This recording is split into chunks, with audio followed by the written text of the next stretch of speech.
ጌታ ሆይ ኤልያስ ደግሞ እንዳደረገ እሳት ከሰማይ ወርዶ ያጥፋቸው እንል ዘንድ ትወዳለህን አሉት። እሱ ግን ዘወር ብሎ ገሰጻቸውና ምን አይነት መንፈስ እንደሆነላችሁ አታውቁም። የሰው ልጅ የሰውን ነፍስ ሊያድን እንጂ ሊያጠፋ አልመጣም አለ። ወደ ሌላ መንደርም ሄዱ ይላል። በጣም ልቤን የሚነካ ታሪክ ነው። ጌታችን ኢየሱስ ክርስቶስ በሰፈራቸው እንዲያልፍ ያልፈቀዱ ለእርሱ መሰናዶ ለማድረግ የተላኩትን ደቀ መዛሙርት ያልተቀበሉ ሳምራውያን የዘር ልዩነት አንስተው፣ የባህል ልዩነት አንስተው፣ የሃይማኖት ልዩነት አንስተው ግድግዳ የፈጠሩ ሳምራውያን አስቆጧቸው። እንዴት ነው ጌታችንን የማይቀበሉት? እንዴት ነው የማያስተናግዱት? ምን ማለታቸው ነው? ይህንን ታላቅ ነቢይ፣ ይህን መሲህ የማይቀበሉት? አበሳጫቸው። ደቀ መዛሙርቱን ያዕቆብና ዮሐንስን በተለይ ወልደ ነጎድጓድ ናቸው። እነሱ የነጎድጓድ ልጆች ነው የሚባሉት። እነዚህ ሁለት ደቀ መዛሙርት ተበሳጩ። እንዴት ነው የእኛን ጌታ እንደ ቀላል ነገር የሚያዩት? ምክንያቱም ፊቱን ያቀናው ወደ ኢየሩሳሌም ስለሆነ የይሁዳ ሰው መሆኑን ስላስተዋሉ፣ ሳምራውያን ስለሆኑ፣ በዘር ስለማይገናኙ፣ በሃይማኖት ስለሚናናቁ፣ በባህል ስለማይገናኙ በር መዝጋታቸው ነው። ያን ጊዜ እነዚህ ደቀ መዛሙርት ቀላል መንገድ ተገኘላቸው። በጣም ቀላል መንገድ፣ የጥፋት መንገድ ቀላል መንገድ ነው። እናጥፋቸው። ኤልያስ አንድ ጊዜ አድርጓል። የተቃወሙትን ሰዎች ከሰማይ እሳት እንዲወርድ አድርጎ እሳት በልቷቸዋል።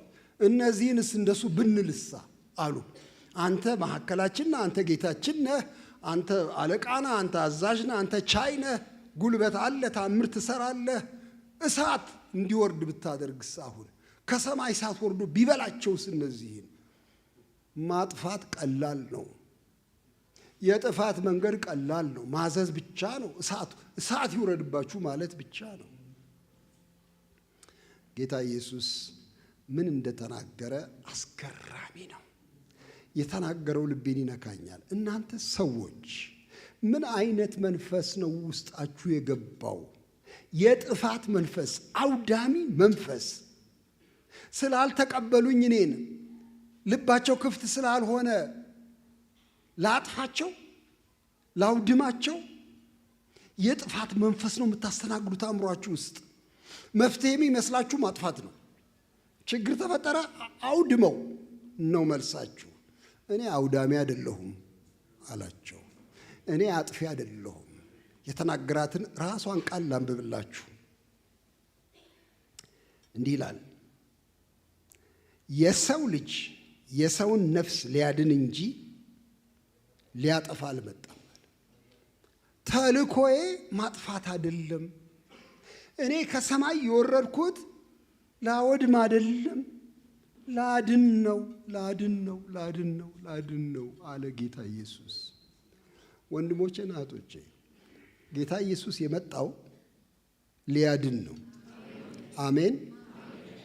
አሁን ያለንበት ዘመን የጥፋት ዘመን ነው። ሰው ሁሉ ልቡና ውስጥ የሚያንሸራሽረው ሐሳብ ከጥላቻ ከብስጭት የተነሳ ማጥፋት ነው።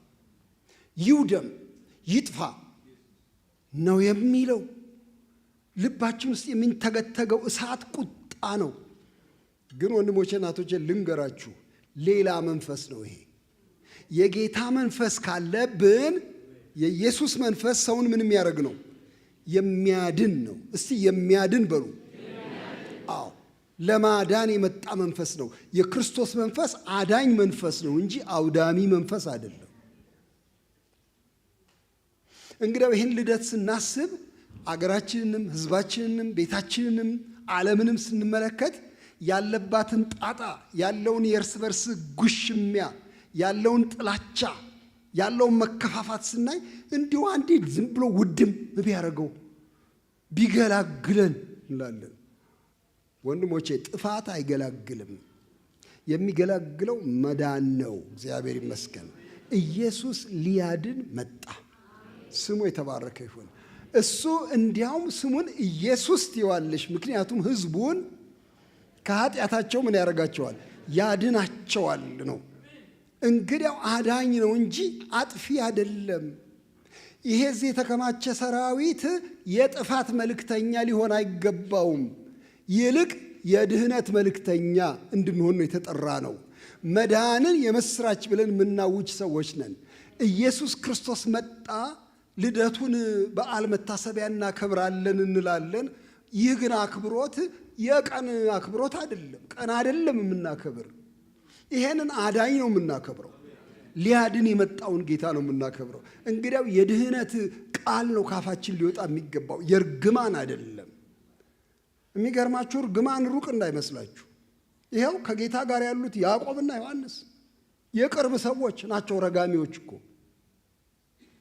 የቅርብ ሰዎች ያዕቆብ፣ ዮሐንስ አብረው የበሉ ከጌታ ጋር አብረው የጠጡ ተከታዮቹ መጽሐፍ የሚያውቁ እንዲያውም ጠቅሰው ነው ኤልያስ እንዲያደረገ ያሉ መጽሐፍ ጠቅሰው እሳት ከሰማይ ይውረድ ያሉ።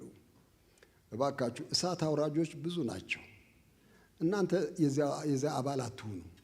የእሳት አውራጅ አባል አትሁኑ እባካችሁ። የኢየሱስ መንፈስ የማዳን መንፈስ። ስለዚህ መርምሩ፣ መናፍስትን መርምሩ ይላል መጽሐፍ። መርምሩ፣ ምን አይነት መንፈስ እንደሆነላችሁ አታውቁምን አለ። ስለዚህ ሰው እንዲወድም እንዲጠፋ አንድ ዘር፣ አንድ ጎሳ፣ አንድ ቋንቋ ወይም አንድ ሃይማኖት እንዲጠፋ በልባችሁ እስከመጣባችሁ መንፈሱን መርምሩ። እኛ አጥፊዎች አይደለንም። እኛ የአዳኙ ተከታዮች ነን። እግዚአብሔር የተባረከ ይሁን። የአዳኙ የክርስቶስ ተከታዮች ነን። ስሙ ይቀደስ። እግዚአብሔር የተባረከ ይሁን። የክርስቶስ ያዳኙ በየሰፈር በየመንደር እየገባ የሚያድነው፣ ጎስቋሎቹን የሚያነሳው፣ ያዘኑትን የሚያጽናናው ያዳኙ ተከታዮች ነን እኛ። እግዚአብሔር ይባረክ። ለዚህ ዓለም የምንሰጠው ድህነትን ነው፣ ፈውስን ነው፣ ሰላምን ነው እንጂ እርቅን ነው እንጂ እሳት አይደለም። ስለዚህ የኢየሱስ ክርስቶስ መምጣት የድህነት መምጣት ነው፣ የሰላም መምጣት ነው። የጌታ ስም የተባረከ ይሁን እና ወንድሞቼና እህቶቼ ዛሬ ከዚህ የራቅ አይደለም የምናገረው። ከዚህ በኋላም ግን በልቤ ይሄ በጣም ስለበቀለ ነው ከእናንተ ጋር መነጋገር የፈለግኩት። ስለዚህ በዚህ የልደት ሰሞን ድህነትን እናስብ፣ ሰላምን እናስብ፣ ፍቅርንና እርቅን እናስብ እንጂ እንዲያው መጥተህ እንደው አታጠፋም እንዴ? አትፈርድም እንዴ? አንድ ነገር አታረግም እንዴ? አታወድምም እንዴ? ጉልበት የለህም እንዴ? በሚል መንፈስ አንሆን። መንፈሱ የማዳን ይሁን። እግዚአብሔር ይመስገን። ውድ ወዳጆቼ ዛሬ ከእናንተ ጋር በልቤ ውስጥ ይህን የድህነት ጉዳይ ላነሳው እፈልጋለሁ። እማነሳው ግን ከተሐድሶ አንጻር ላነሳው ነው እፈልገው። ቅድም እንዳልኋችሁ ጌታ እግዚአብሔር ሰዎችን ለማዳን ነው የላከው። ኢየሱስ ክርስቶስ አዳሹ ነው። እግዚአብሔር ይመስገን። ተሐድሶን ያመጣ መድኃኒታችን ኢየሱስ ነው። በእውነት አባቱ ራሱ አዳሽ ነው። አባቱ እግዚአብሔር አዳሽ አምላክ ነው። እግዚአብሔር ይባረክ። እኔ አንድ ጊዜ አንድ ቦታ ጠሩኝና እባክህን አስተምረን አሉኝ። እሺ ብዬ ተከትያቸው ሄድኩኝ። ተከትዬ ሄጄ እዚያ አንድ ማደሪያ ቤት ውስጥ አሳደሩኝና 3 ቀን እንድንሰነብት እባክህ አስተምረን የእግዚአብሔርን ቃል አሉኝ። እሺ ምንድን ነው የማስተምረው? በምን ጉዳይ ላይ ላስተምር ብዬ ጠየቅኩኝ። የእግዚአብሔር ስራ ምን እንደሆነ እባክህ ንገረን አሉኝ። የእግዚአብሔር ስራ እሺ አልኩኝ። መጽሐፌን አጠናለሁ፣ ጸልያለሁ፣ የእግዚአብሔር ስራ ምን እንደሆነ እነግራለሁ ብዬ ተሰናዳሁ እና ያደርኩበት ቤት በአስቤስቶስ ግድግዳ የተሰራ አሮጌ ቤት ውስጥ ስለነበረ ቀዳዳ ነበረው ግድግዳውና አይጦች ይገባሉ። ማታ መጽሐፍ ቅዱሴን ዘርግቼ እግዚአብሔር ሆይ ስራ ምንድን ነው? እነዚህ ሰዎች ጠይቀውኛል ምን እንደምትሰራ እንድነግራቸው፣ ያንተ ስራ ምንድን ነው ብዬ ጠየቅኩ። ጠይቄ ከመጽሐፍ ቅዱስ ይሄን ለመረዳት ከዘፍጥረት ጀምሬ ለማንበብ ስሞክር ያቺ አይጥ በቀዳዳዋ ትገባለች። ስትገባ እኔ ደግሞ አይጥ እፈራለሁ። እሷን ላባርር እነሳና ወዲያ ሂጂ እያልኩኝ አሯሩጣለሁ። ከዚያም መለስና ጌታ ሆይ እባክህን ስራህን ንገረኝ ደግሞ ላለሁኝ። እባክህ ምንድን ነው የምትሰራ ላለሁ። እያጠናው መጽሐፍ ቅዱስ እንደገና ትመጣለች አይጧ በዚያ በቀዳዳው በኩል እንደገና ሮጥና ሂጭ እላለሁ። እንደገና ትሮጣለች ደግሞ እባክህ ስራ ምንድነው ደግሞ እላለሁ። ገልጣለሁ መጽሐፍ። በዚህ አይነት አነቃችኝ አይጧ።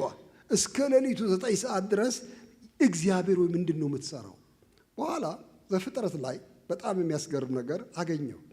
ዘፍጥረት ላይ እግዚአብሔር በመጀመሪያ ሰማይና ምድር ፈጠረ የሚለውን ሳይ ስራ መፍጠር ነው አልኩኝ። መፍጠር ነው ስራ አልኩኝ። ይሄን ፈጠረ፣ ይሄን ይሁን አለ፣ ሆነለት። ይሄን ፈጠረ ይላል፣ ይሄን አሰናዳ ይላል። በቃ ፈጣሪ አምላክ አልኩና ገልጬ እንደገና ስቀጥል ሰውን ፈጠረ፣ ሰውን አበጀ፣ ትዳርን ፈጠረ፣ ምን ፈጠረ። በኋላ ብዙ ሳይቆይ ያ በጣም ጥሩ ፍጥረት ተበላሸ። ምዕራፍ 3 ላይ ስደርስ ኃጢአት ወደ ዓለም ገባ። ሰዎች ተሳሳቱ፣ አዳምና ሔዋን። እርግማን መጣ። ምድር ካንተ የተነሳ የተረገመች ትሆናለች ተባለ። እሾህ አሜከላ ታበቅልብሃለች ተባለ። የሰውም ልጅ ከገነት ተባረረ። ውይ ያ ሁሉ ትልቅ ስራ፣ ያ ሁሉ ውብ ስራ ጠፋ። በቃ አለቀ። አሁን መጽሐፉ ከዚህ በኋላ ምን ሊጽፍ ነው? ፈጠረ፣ ተበላሸበት፣ አለቀ። ለካ አያልቅም። እግዚአብሔር የተመሰገነ ይሁን። ለካ አያልቅም። ምዕራፍ 3 ላይ እድሳት ይጀምራል። እዚያው ምዕራፍ 3 ላይ ከጥፋታቸው ዝቅ ብሎ አዳም ወዴት ነህ የሚል ጥያቄ ይመጣል። እግዚአብሔር ሰውን ፍለጋ መጣ።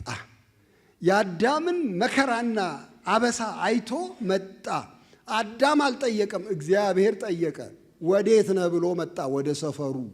የጌታ ስም የተባረከ ይሁን። እንግዲያው ለማደስ ተሰናዳ። ያቺ የተሃድሶ ጥያቄ ናት። ወዴት ነው ያለኸው? ምን ሆነሃል? ራቁቴን ነኝ። ጌታ አለበሰ፣ ቁርበት አለበሳቸው፣ ራቁታቸው ሸፈነ። ወንድሞቼ እህቶቼ፣ ተሃድሶ ጀመረ። ከዚያ በኋላ በኦሪት መጽሐፍት በሙሉ የተሃድሶን ሐሳብ ታገኛላችሁ። እግዚአብሔር ስርዓት መስራቱን፣ የስርየትን መንገድ፣ የመስዋዕትን መንገድ ማበጀቱን ለመመለስ ህዝቡን። ከዚያ በኋላ በነገስታቱ ታሪክ ውስጥ እንዴት አድርጎ